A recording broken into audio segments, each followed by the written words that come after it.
retrouve pour les énergies de votre semaine en compagnie du petit Lenormand, de l'oracle des miroirs et la carte d'énergie générale de la semaine avec le rider. C'est le moment d'entrer en connexion avec ce tirage. Que voulez-vous manifester pour cette nouvelle semaine? De quoi avez-vous besoin? Ou qu'est-ce qu'on vous amène?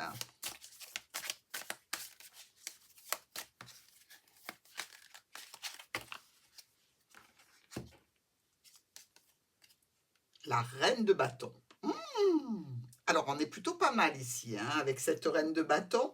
On nous parle de sociabiliser, d'être vraiment dans une énergie très fusionnelle avec les autres. On a besoin des autres, on a envie de discuter, de se rapprocher.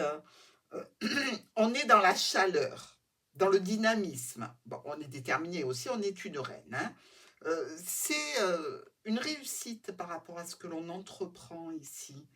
Euh, il n'y a pas grand-chose qui peut vous égaler avec cette énergie, hein. Très charismatique, enthousiaste, avec une force, une indépendance, un courage. Alors, il faut faire attention à bien gérer cette énergie dans le temps, hein, parce que vous pourriez être assez épuisé, hein.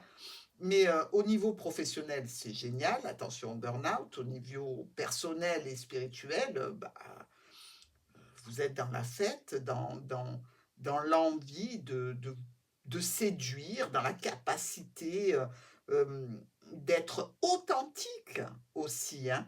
Et si vous êtes en couple, vous êtes tout à fait en capacité de rallumer la flamme si celle-ci s'était un petit peu atténuée, on va dire. Donc, une fort belle énergie pour vous. D'ailleurs, il n'est jamais trop tard, hein. Lundi, on passe un examen ou alors on examine une situation. Est-ce que c'est un résultat? Est-ce que c'est un verdict que vous avez? Est-ce que c'est une situation qui demande une attention particulière? Ah, oui, vous voulez entamer des changements. Vous voulez peut-être prévoir un déplacement, un voyage, une situation peut-être pour le week-end, pourquoi pas, hein? Ici, on est sur la famille, les amis, les proches. Qu'est-ce qu'on peut faire avec ces gens-là? On examine peut-être une situation dans laquelle vous prévoyez des déplacements, vous prévoyez peut-être des petits week-ends avec la famille, hein, pourquoi pas? Ou peut-être justement avec la cigogne parce que il y a la naissance d'un projet chez quelqu'un que vous aimez particulièrement et vous allez le rejoindre. Et pourquoi pas aller voir un enfant aussi? Mardi, l'amitié. Je vous ai dit, hein, on est vraiment sur l'entourage, sur les connexions, sur le fait de briller en société, d'avoir besoin de liens sociaux. Et là, pour l'instant, on est pile poil, hein. Avec l'amitié, on rejoint des personnes, évidemment, qui nous sont chères, les personnes qui nous entourent. Et ici, on parle d'un proche avec lequel on a des engagements ou au sein de la famille, mais qui est plutôt à distance de nous, hein. Et ici, on évoque le fait de se voir, de se revoir, de discuter. Il y avait peut-être un petit moment, hein, que vous ne vous étiez pas contacté ou pas vu. Il y avait peut-être eu quelques embrouilles ou il peut y avoir quelques embrouilles avec cette personne. C'est pour ça que vous la contactez parce qu'il y a quelque chose que vous ne comprenez pas et vous avez besoin de savoir les tenants, les aboutissants de la situation. Ça peut déclencher un petit peu d'hostilité ponctuelle, mais vous n'oubliez pas que c'est un ami ou un proche de la famille.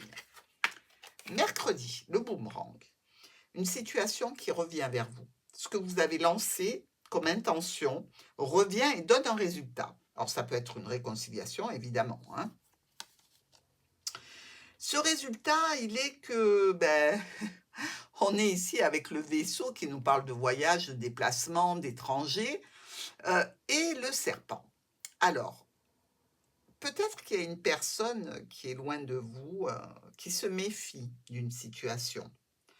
Est-ce que vous retournez vers une personne avec laquelle vous vous étiez fâché? avec laquelle vous n'avez plus beaucoup de liens, mais qui vit peut-être loin de vous. On est ici sur la notion d'expliquer qu'il y a des changements à cette personne. Cette personne est méfiante, hein, mais peut-être que vous devez aussi vous méfier de cette personne. Mmh, je pense que vous avez quelque chose à annoncer à une personne que vous n'avez pas vue depuis longtemps, avec laquelle vous n'avez pas d'affinité réelle, qui concerne un parent ou un domaine financier. Évidemment, après vous allez donner le choix à cette personne de répondre ou de pas répondre. Mais il y a comme ça le retour vers quelque chose parce qu'il y a un souci qui vous demande donc, une gestion. Jeudi, on ressent de la culpabilité ou alors peut-être que la personne en face de vous se sent coupable. Mmh. Par rapport à une situation administrative, par rapport à des secrets qui sont dévoilés, par rapport à, des personnes, je dirais, qui ont fait des actions plutôt brutales.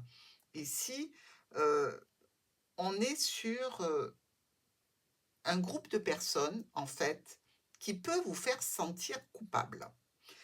Je serais fort étonnée que ce sentiment dure longtemps. Dans tous les cas, ces personnes-là essaient de vous faire sentir coupable ou vous essayez de culpabiliser quelqu'un par rapport à un comportement. Ce comportement, ici, d'essayer de culpabiliser quelqu'un, ne fonctionnera pas, je vous le dis tout de suite, hein. Vous n'allez rien tirer de cette situation. Et si c'est une personne qui essaie de vous culpabiliser pour les mêmes raisons, ça ne marchera pas non plus. Donc, employez une autre tactique si c'est vous qui êtes en train de culpabiliser une personne ou de culpabiliser par rapport à une situation. C'est un coup d'épée dans l'eau, ça ne sert à rien. Passez à autre chose directement. Vendredi, on vous écoute, on vous entend, vous avez peut-être besoin d'écouter ou d'entendre quelqu'un. Ce sont des dialogues qui sont relativement importants puisqu'on attend ce que vous avez à dire, hein. Ici, c'est en lien avec la famille, c'est en lien avec le foyer, c'est en lien avec, les biens du patrimoine aussi, pour lesquels il y a des changements.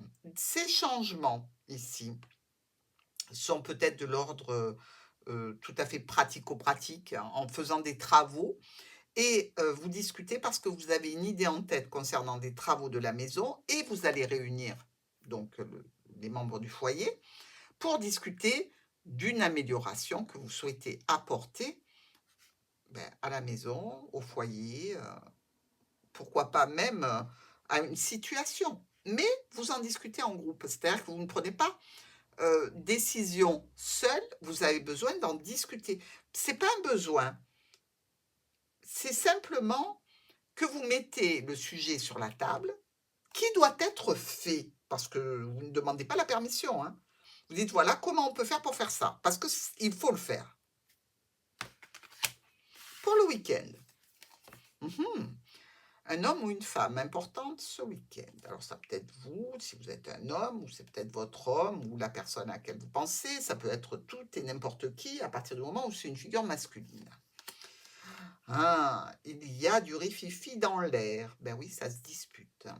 On se dispute à distance ou on se dispute avec quelqu'un au sujet d'éléments qui concernent un logement, de l'administratif, des réunions, des rendez-vous. Avec cette administration, on voit bien que la transformation est compliquée. Alors si c'est un homme, ici, il va vous dire, ben moi je ne suis pas d'accord pour travailler à faire ça, ce que tu as prévu, ce que tu as voulu. Donc attendez-vous à avoir du rififi, hein, ce week-end. Pour éviter cette situation, le mieux, c'est pas de laisser tomber votre projet du vendredi, mais c'est peut-être lui donner un petit peu plus le temps de d'y penser, de l'intégrer à son planning pour éviter les contrariétés dans la maison, dans le couple et surtout pour le week-end.